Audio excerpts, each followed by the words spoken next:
Hey, today I would like to read you a devotional I wrote called Like a Feather in the Wind. It is a devotional about Jesus and Nicodemus. So here we go. Have you ever had a sleepless night? I've had more than a few in my life. I toss and turn as the thoughts in my mind churn like waves. I worry about big things like the health of my family and the top news story of the day.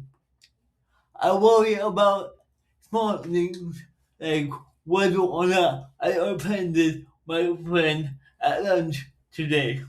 In our reading this week, a religious leader named Nicodemus visits Jesus in the middle of the night. Most commentators think Nicodemus made this visit under the cover of darkness so that he wouldn't be seen by his peers. Nicodemus was a Pharisee, and most, though not all, Pharisees were hostile or at least skeptical to Jesus. I believe this is true, but what if there were another reason as well? What if he was having a sleepless night? Instead of continuing to toss and turn, he grabbed his robe, slipped on his bunny slippers, and went to see Jesus. Nicodemus' job as a Pharisee was to be good at being good. He had to keep a watchful eye on others too. Maybe the stress of it all kept him awake at night. He meticulously followed God's law, and his crew even added extra rules on top of it. These new rules probably had good intentions to keep people from coming anywhere close to violating God's law. But, as Jesus would later say, they ended up crushing people with unbearable religious demands. Matthew 23:4. Nicodemus respected Jesus as a wise teacher sent by God. I wonder if he came to Jesus seeking validation. Maybe he thought, I've spent my entire life trying to check all the right boxes. Please tell me I'm doing it right. But Jesus gives Nicodemus a strange response. This is what he says. Jesus replied, I tell you the truth, unless you are born again, you cannot see the kingdom of God. John 3:3. Nicodemus is confused by Jesus' words. How can an old man go back into his mother's womb and be born again? He asks. But that is not what Jesus is getting at. Jesus is telling Nicodemus, a man who spent his whole life striving for perfection, that all his hard work isn't what will get him into God's kingdom. And this is good news for many people in need of hope. We don't need to read another self-help book. We don't need to listen to another productivity podcast. We don't need to wake up 30 minutes early or do another set at the gym. We don't even need to subscribe to another Substack newsletter. And that's a little joke because I wrote this devotional on Substack.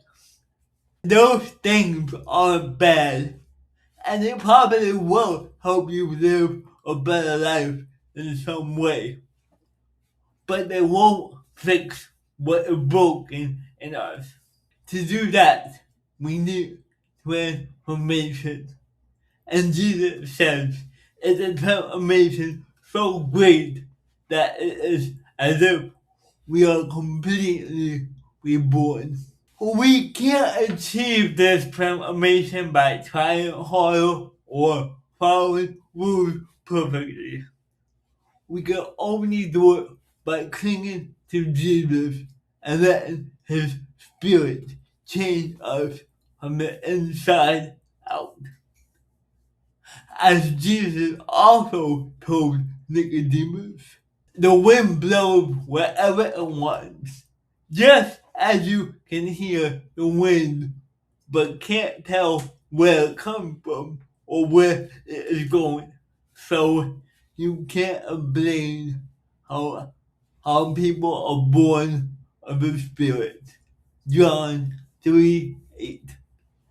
Now it gets lost on modern readers, but Jesus is using a bit of wordplay here. The word for wind and the word for spirit are the same in Greek, pneuma. When the wind carries a feather through the air, the feather isn't trying to go anywhere. It allows the wind to carry it wherever it wants. And it looks beautiful. It's why we love that opening scene of Forrest Gump so much. Likewise, the more we walk with Jesus, the more His Spirit will transform us into new people. He will produce good fruit in us that we can't grow by sheer willpower. Sometimes it's easy to look at ourselves and get frustrated by our lack of progress. We think we should be further along by now, and so we try harder to get our act together. In these moments, let's remember we can't save ourselves, and that is a good thing. Jesus is continually working in us, even when progress feels slow. So, if you feel tired or worn out today, take a breath and rest in that. Just as we weren't in control of our first birth, we are not in control of our rebirth. All we can do is cling to Jesus and let ourselves be carried along by His pneuma. And here are some questions to ponder.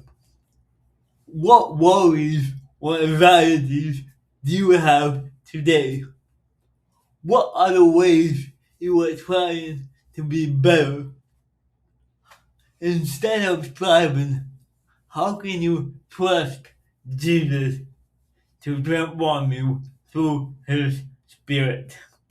Even though Nicodemus was surprised by the idea of being reborn again, it was always God's plan to transform us from the inside out. God says these words to the Old Testament prophet Ezekiel. I will give you a new heart and put a new spirit in you. I will remove from you your heart of stone and give you a heart of flesh. Ezekiel 36:26. What do you think it means to have a heart of flesh instead of a heart of stone? And now here is a short prayer you can pray today. Dear Jesus, Help me to trust your goodness, not mine, to transform me more into the person you created me to be. And now, here is just a little thought to think about. As you walk with Jesus down Hope Road this week, He may ask you to do something unexpected. He may nudge you to call a friend you haven't talked to in a while, or to stop and say a kind word to a stranger. Remember, you don't have to force these moments. You just have to stay open to the Spirit. I hope you enjoyed that devotional. It was one I recently posted to my Substack. If you would like to subscribe to my Substack, and again, it won't save you, it won't transform you the way this bill will. But if you would like to give it a read and subscribe, I will put a link in the description. But I really hope you enjoyed that devotional today. God bless you.